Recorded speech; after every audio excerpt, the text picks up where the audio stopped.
Assalamualaikum warahmatullahi wabarakatuh. Perkenalkan, nama saya Agisti Fadel Bilian Abu, NPM 2021020450. Saya dari kelas HTNC, dosen pengampu Muhammad Irfan SHI MSY, mata kuliah Akhlak dan Tasawuf.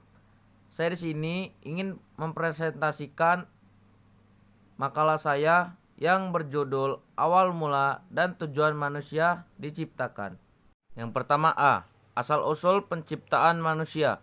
Al-Quran telah memberikan informasi kepada kita mengenai proses penciptaan manusia melalui beberapa fase, dari tanah menjadi lumpur, menjadi tanah liat yang dibentuk menjadi tanah kering. Kemudian Allah Subhanahu wa taala meniupkan roh kepadanya. Lalu terciptalah Adam alaihissalam. Hal ini diisyaratkan Allah dalam surat Shad ayat 71 dan 72. Ingatlah ketika Tuhanmu beriman kepada malaikat, sesungguhnya aku akan menciptakan manusia dari tanah. Maka apabila telah kusempurnakan kejadiannya dan kutiupkan kepadanya roh ciptaanku, maka hendaklah kamu bersyukur dengan bersujud kepadanya. Quran surat Shad ayat 71 dan 72.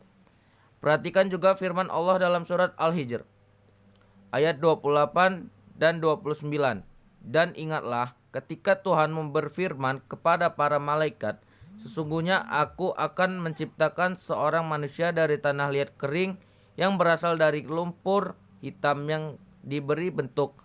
Maka apabila aku telah menyempurnakan kejadiannya dan telah meniupkan ke dalamnya roh ciptaanku, maka tunduklah kamu kepada dengan bersujud. Quran surat Al-Hijr ayat 28 dan ayat 29.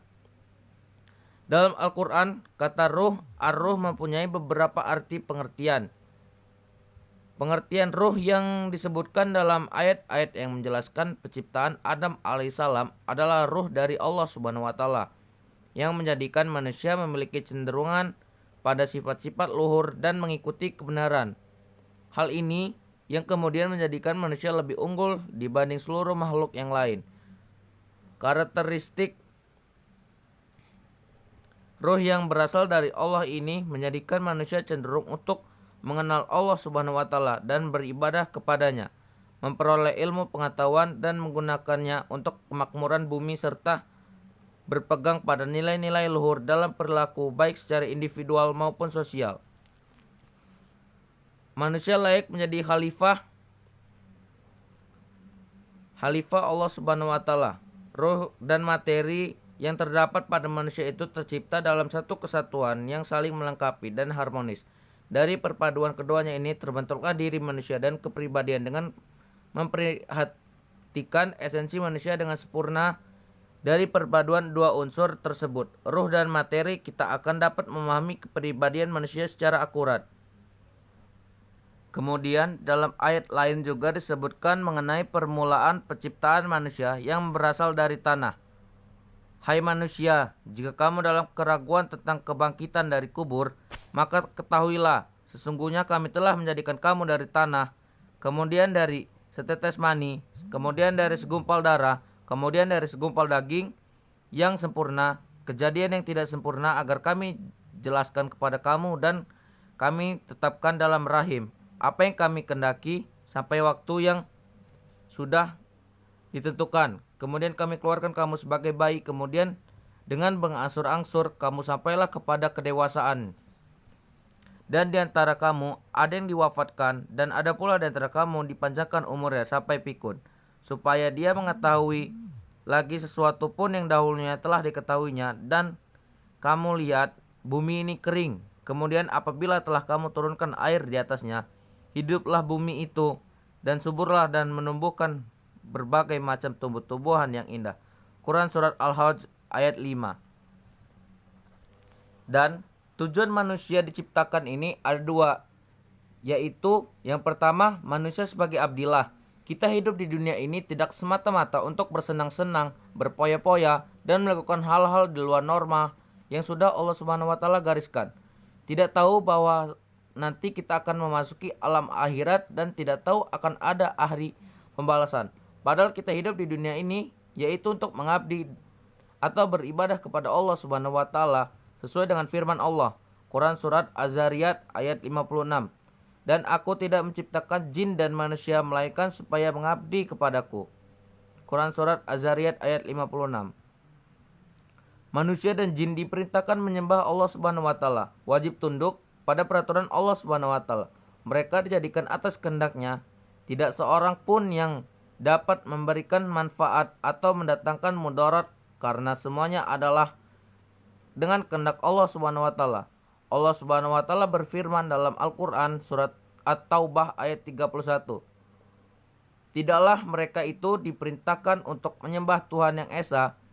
Tidak ada Tuhan yang berhak disembah selain Dia, Maha Suci Allah, dari apa yang mereka persekutukan.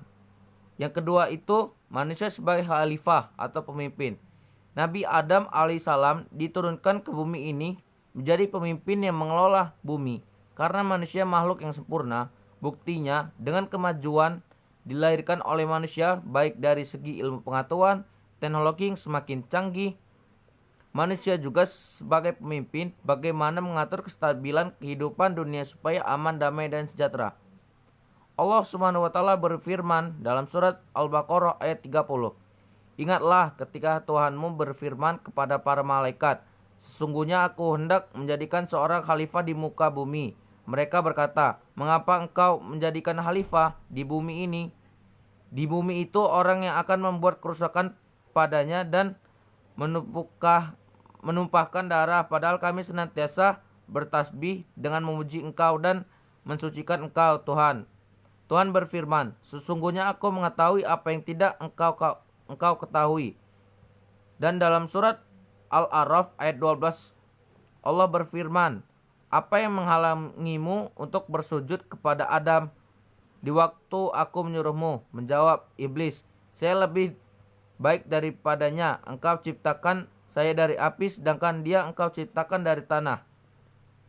Dan yang terakhir kesimpulannya itu dari uraian yang saya bacakan disimpulkan bahwa menurut Islam manusia pertama yang diciptakan ialah Adam, diciptakan dari tanah. Manusia kedua ialah Hawa, yang penciptanya daripada bahan baku manusia pertama. Sedangkan manusia ketiga diciptakan dari gabungan bahan Adam dan Hawa. Di dalam Al-Quran proses kejadian manusia secara biologis dijelaskan secara terperinci melalui firman-Nya. Dan sesungguhnya kami telah menciptakan manusia itu terperinci melalui firman-Nya. Dan sesungguhnya kami telah menciptakan manusia itu dari sesuatu saripati berasal dari tanah. Kemudian kami jadikan saripati itu air mani yang disimpan dalam tempat yang kokoh, rahim. Kemudian air mani itu kami jadikan segumpal darah. Lalu segumpal darah itu kami jadikan segumpal daging. Dan segumpal daging itu kami jadikan tulang belulang. Lalu tulang belulang itulah kami bungkus dengan daging. Kemudian kami jadikan ia makhluk yang berbentuk lain. Maka Maha Suci Allah pencipta yang paling baik. Quran surat Al-Mu'minin ayat 12 sampai ayat 14. Sekian dari presentasi yang dapat saya jelaskan.